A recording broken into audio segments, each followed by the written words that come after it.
সকলো শাস্ত্ৰৰে এটা তত্ত্ব আছে আৰু সকলো শাস্ত্ৰৰে এটা তত্ত্বৰ ওপৰত পৰমাৰ্থ তত্ত্ব আছে। গতিকে মই তত্ত্ব আৰু পৰমাৰ্থ তত্ত্বৰ সম্পৰ্কে কৈছোঁ চমুকে। প্ৰথমতে কওঁ গীতাৰ বিষয়ে।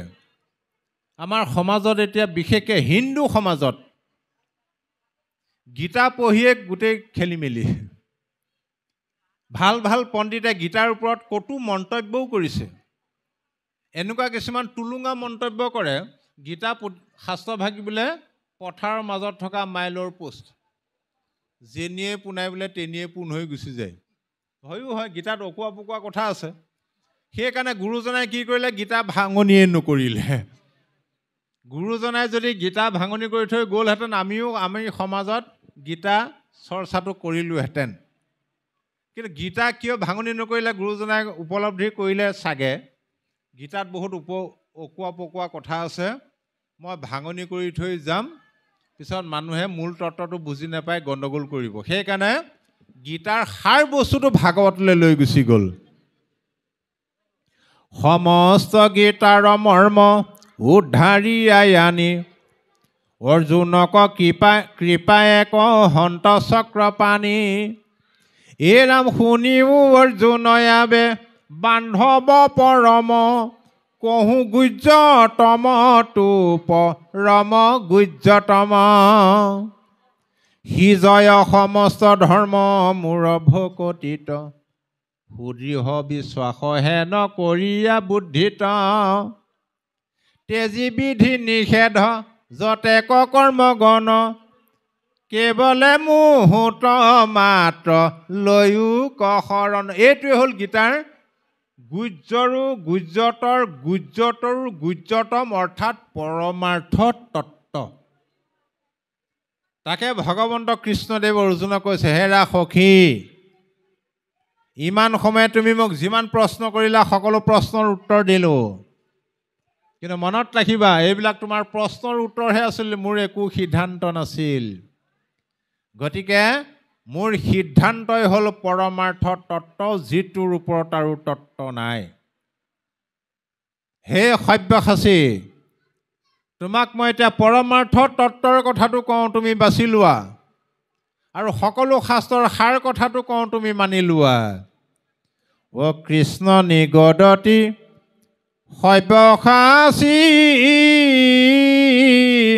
অ পৰমাৰ্থ তত্ত্ব লৈও বাচি। সুদৃঢ় বিশ্বাসে শৰণ লৈও আমাত, অ মোতে মাত্ৰ সদা দিয়া চিত্ত, গায়ো মোৰ গুণ নাম গীত। সকলো শাস্ত্ৰৰ কহিলো সাৰ সাক্ষাৎ। সুদৃঢ় বিশ্বাসে তুমি মোৰ চৰণত শৰণ লোৱা। এইটো হ'ল গীতাৰ পৰমাৰ্থ তত্ত্ব। তোমাৰ চিত্ৰটো মোক দি দিয়া আৰু তুমি মোৰ নাম কীৰ্তন কৰা। মহাপুৰুষ শ্ৰী শ্ৰী মাধৱদেৱ গুৰুজনাই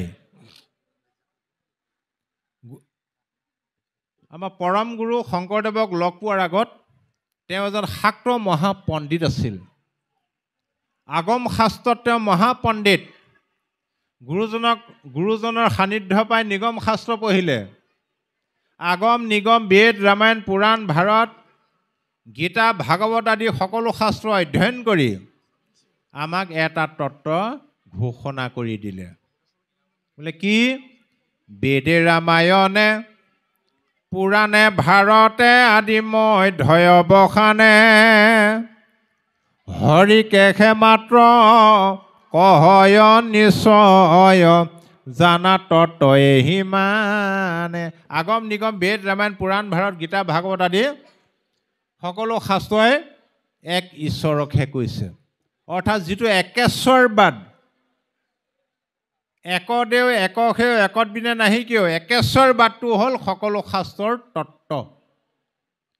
সেই এজন ঈশ্বৰক যিটো প্ৰক্ৰিয়াৰে সন্তুষ্ট কৰিব পাৰোঁ আমি, সেই প্ৰক্ৰিয়াটোৰ নামেই হ'ল পৰমাৰ্থ তত্ত্ব।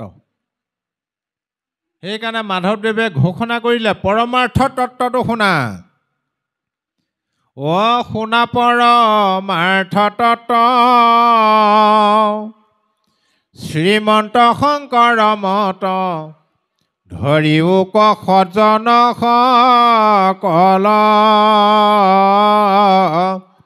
হৰিৰ কীৰ্তন কৰি সুখে সংসাৰ কতৰি, পাইবা ভক্তি পৰম নিৰ্মল ৰাম, পাইবা ভক্তি পৰম নিৰ্মল। মহাপুৰুষ শ্ৰীমন্ত শংকৰদেৱ গুৰুজনাৰ যি একশৰণ হৰিনামৰ ধৰ্ম, এই একশৰণ হৰিনাম ধৰ্মটোৱে হ'ল বেদৰ পৰমাৰ্থ তত্ত্ব বা সকলো শাস্ত্ৰৰ পৰমাৰ্থ তত্ত্ব, যে এইটো সকলোৱে গ্ৰহণ কৰা। তাত কেৱল কি আছে? কৃষ্ণৰ নাম। সেই নাম শ্ৰৱণ কীৰ্তন কৰিয়ে দুখময় সংসাৰ সাগৰ সুখে শান্তিৰে তৰিব পাৰিবা। ইমানকে কৈ আমি আসনভাগ এৰিছোঁ।